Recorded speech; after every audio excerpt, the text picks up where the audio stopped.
And saying, I think one should be a little worried. It looks like 2003 again. If you can see it in this chart. It kept going up. There's no denying that the residential real estate market in the United States is booming. The most recent Cass-Shiller Index data indicated an increase of 11% year over year, and this information is only for the month of January. Here is how the housing bubble is worse than 2008. This is why you should be worried. To thank you for watching this video, we're offering you an absolutely free training webinar. Have you ever wondered how to end procrastination and self-sabotage so you can unleash your full potential to live the life you deserve? #1 best-selling author and high-performance coach Peter Sage is hosting a free webinar where he'll teach you how to increase your wealth with less time and struggle, and also how to hyper-boost your growth and success so you can finally break out of any rut you find yourself in. Right now, Peter and his team are offering a free $100 gift to anyone who doesn't find his webinar as the best use of their time within the last 5 years. Now, let's get back to the video. In the next months, we expect the numbers to rise even further. Almost every housing expert will tell you that the housing market is not in a bubble, despite the fact that housing prices are at historic highs across the country. This is the case.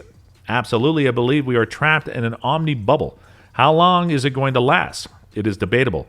How long are you going to keep the faucet open and the money flowing? On Power Lunch, billionaire Jeff Green commented, "There's just so much money in company balance sheets and people's balance sheets and bank accounts that it's just driven prices of everything higher," Green said, adding that at some point this has to stop. During the coronavirus pandemic, which also pushed millions of people out of work and triggered a recession, the housing sector was one of the strongest parts of the U.S. economy. Mortgage rates are at an all-time low, and the rise of remote employment has given Americans more freedom in terms of where they reside. As strong demand collided with limited supply, home prices skyrocketed. Green isn't the first to say that market is overheating, but his comments on Friday are notable because of his earlier bet against the housing market in the mid-2000s. Google searches like, "When will the housing market crash?" have risen considerably recently. In my opinion, it happened 80% due to the huge level of liquidity in the economy and 20% due to fundamentals, he stated.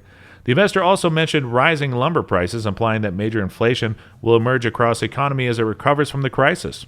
I believe we're going to see inflation that no one is expecting at all, and will have to lead to much higher interest rates, which would slow down all of these markets, Green predicted.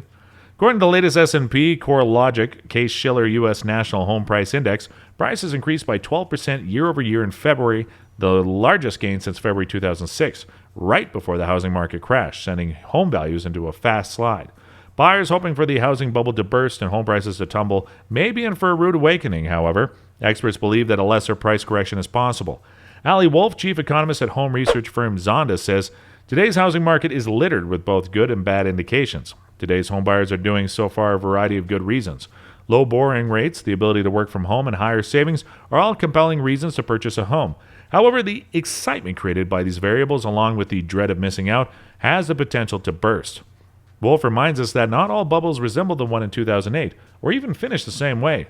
While the housing market is underpinned by strong fundamentals such as low inventory, high demand, and a risk-adverse lending environment, significant price increases in the near future may result in some price drops.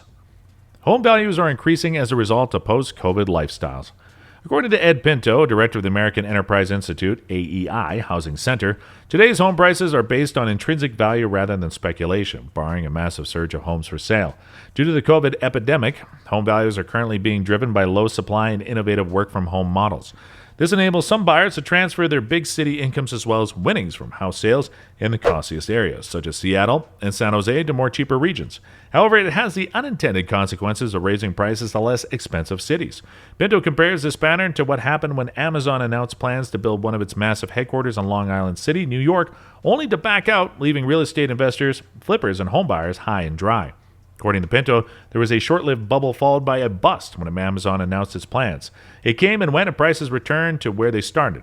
In that case, the benefit Amazon's promise of more than 26,000 jobs and the associated economic benefits didn't materialize.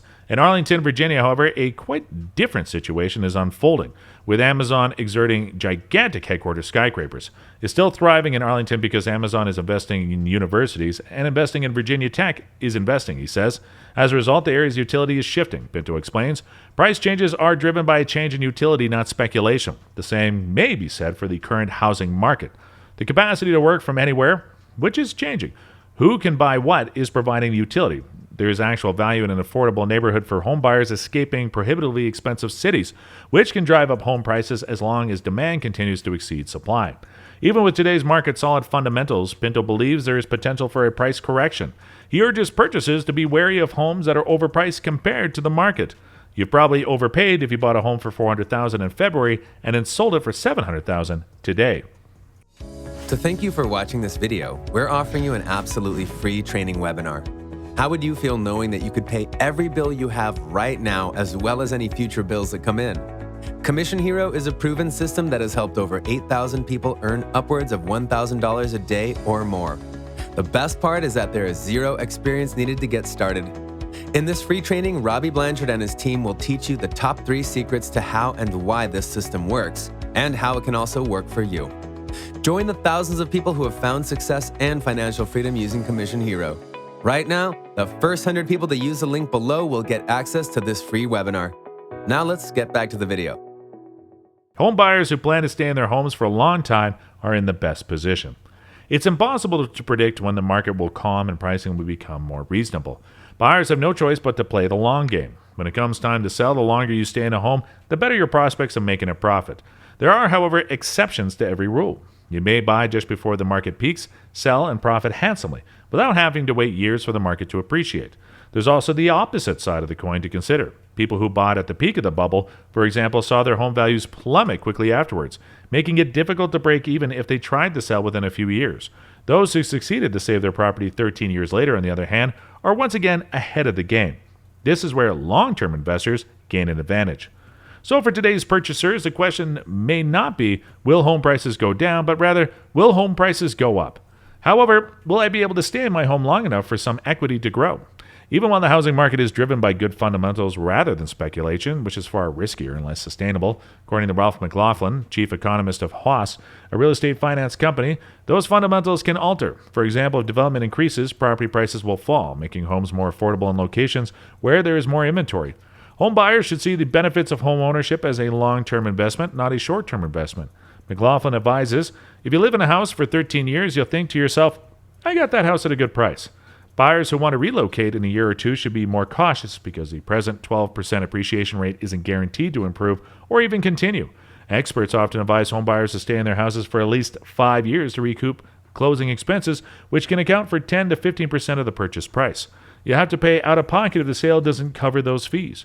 Buyers concerned about overpaying in the short term, according to McLaughlin, are not considered the long-term benefits of home ownership. Conclusion.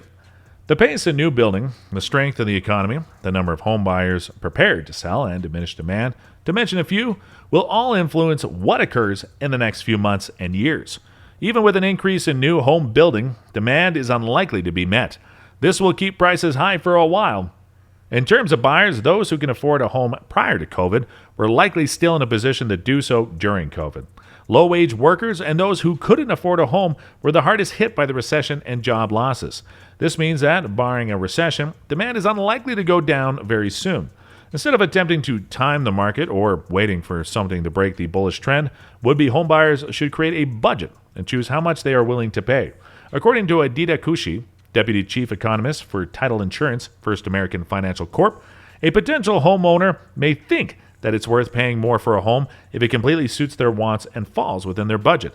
However, if comparable homes in the region recently sold for substantially less than the buyer's home of interest, it could be a sign they're overpaying. In this instance, buyers can include an appraisal contingency clause to their contract, allowing them to back out if the appraisal comes in lower than the purchase price. So, what can you say about how the housing bubble is worse than 2008? This is why you should be worried video. Let us know in the comments section down below. And hey, if you enjoyed the video, don't forget to like and subscribe to our channel so we continue giving you the best contents. Thank you so much for watching. See you in the next video.